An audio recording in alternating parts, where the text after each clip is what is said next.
Assalamualaikum teman-teman Milanisti semua, ketemu lagi dengan Maestroza Channel. Sebelum nonton video-video kita, jangan lupa untuk di subscribe dan tonton videonya sampai habis ya, supaya Maestroza bisa terus semangat berbagi info tentang klub kesayangan kita, AC Milan.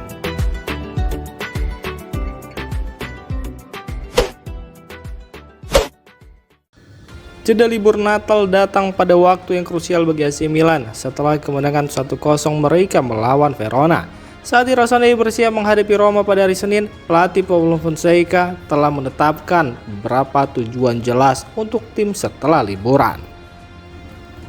Tujuan yang pertama adalah revitalisasi Theo Hernandez. Salah satu masalah paling mendesak bagi Milan saat ini adalah penampilan buruk Theo Hernandez. Bek kiri asal Prancis ini tidak bermain pada standar tinggi yang biasa ia tunjukkan, yang berdampak pada nilai pasarnya dan efektivitas tim di sisi kiri. Paulo Fonseca menerapkan strategi yang mirip dengan yang ia gunakan untuk menghidupkan kembali Rafael Leao di awal musim. Hernandez bahkan memilih untuk menghabiskan hari libur berlatih di Milanello untuk mendapatkan kembali performanya. Mengembalikan nomor 19 ke level terbaiknya adalah target kunci bagi Fonseca, mengingat betapa pentingnya pemain ini bagi tim. Tujuan berikutnya adalah mencapai 4 besar, di mana Milan saat ini berada di peringkat ke-8 dalam klasmen Serie A. Menjadi perhatian mengingat target klub untuk musim ini.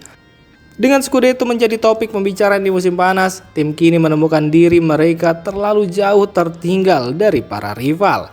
Kualifikasi untuk Liga Champions UEFA sangat penting, tidak hanya untuk alasan olahraga tetapi juga untuk stabilitas finansial. Menaiki posisi 4 besar adalah hal yang esensial, terutama karena Serie A mungkin tidak memiliki 5 tempat Liga Champions musim ini.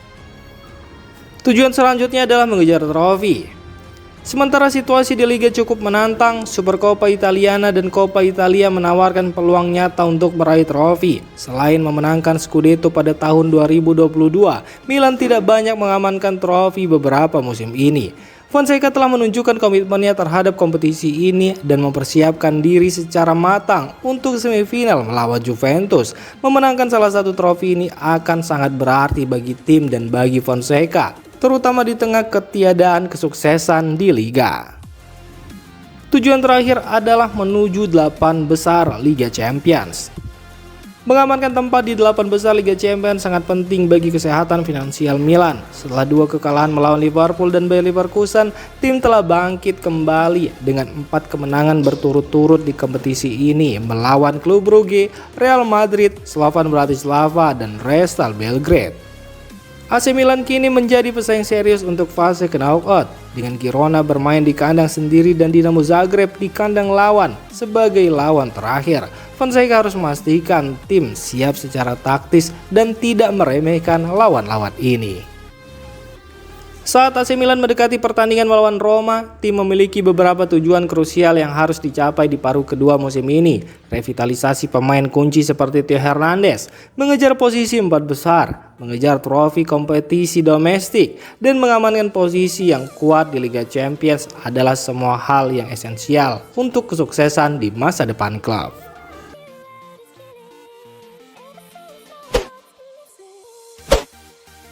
Fikayo Tomori kini menjadi salah satu target Juventus menjelang bursa transfer Januari, dan menurut laporan, tawaran untuk bek tengah AC Milan tersebut bisa segera diajukan. Milan telah menetapkan harga tinggi untuk Tomori yang mencerminkan nilai dan potensi pemain tersebut.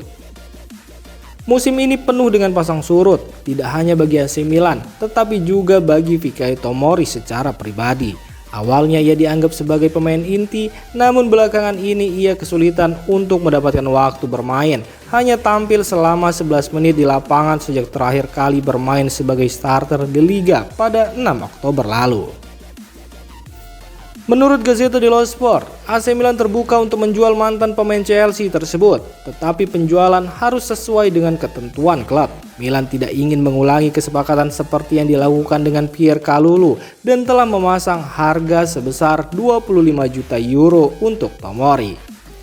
Para direktur AC Milan akan duduk bersama untuk membahas masalah ini di Arab Saudi, di mana mereka semua hadir untuk Supercoppa Italiana. Tujuan Juventus adalah untuk merampungkan kesepakatan agar Fikayo Tomori dapat kembali ke Italia. Thiago Motta telah memberikan lampu hijau bagi manajemen Bianconeri untuk merekrut bek Inggris tersebut. Formulanya kemungkinan akan berupa pinjaman berbayar dengan kewajiban untuk membeli, bukan opsi seperti yang terjadi pada kepindahan Kalulu di musim panas. Di awal musim, nilai Tomori di buku hanya di bawah 17 juta euro dan diperkirakan akan turun menjadi sekitar 14 juta euro pada bulan Januari. Ini berarti Milan akan mencatat keuntungan modal yang cukup besar jika kesepakatan ini terwujud.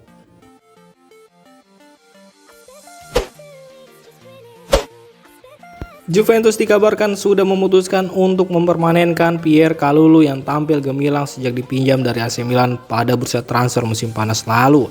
Sang bek tengah asal Prancis telah menjadi sosok penting untuk pelatih Thiago Motta pada musim ini dan itu membuktikan kelasnya setelah dipinjam senilai 3,3 juta euro pada musim panas lalu dari AC Milan yang bisa dibayarkan dalam 2 tahun finansial. Ada opsi untuk mempermanenkannya seharga 14 juta euro yang bisa dicicil dalam 3 tahun finansial. Menurut laporan dari Calcio Mercato, hal ini akan menjadi formalitas dalam beberapa pekan ke depan. Selain nilai tersebut, Juventus masih bisa membayar senilai hingga 3 juta euro untuk bonus, yang berarti kepindahannya ke Turin diperkirakan bernilai sekitar 20,3 juta euro. Pemain berusia 24 tahun ini sudah tampil 21 kali untuk Juventus pada musim ini dan menjadi sosok penting semenjak Gleison Bremer mengalami cedera pada bulan Oktober.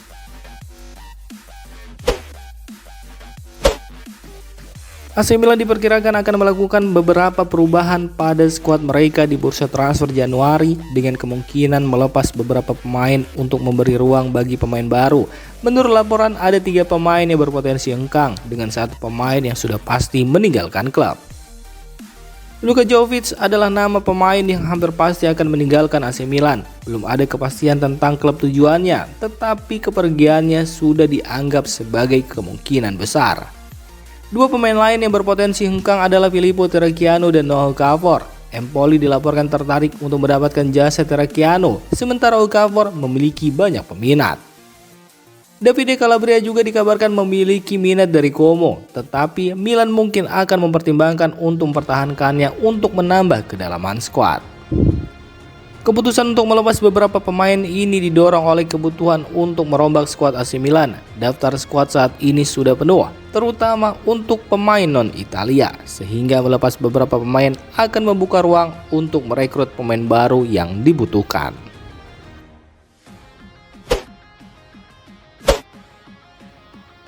Demikian informasi dunia sepak bola terupdate hari ini. Untuk kamu yang gak mau ketinggalan seputar informasi sepak bola Eropa, silahkan like, subscribe, dan share video ini. Terima kasih.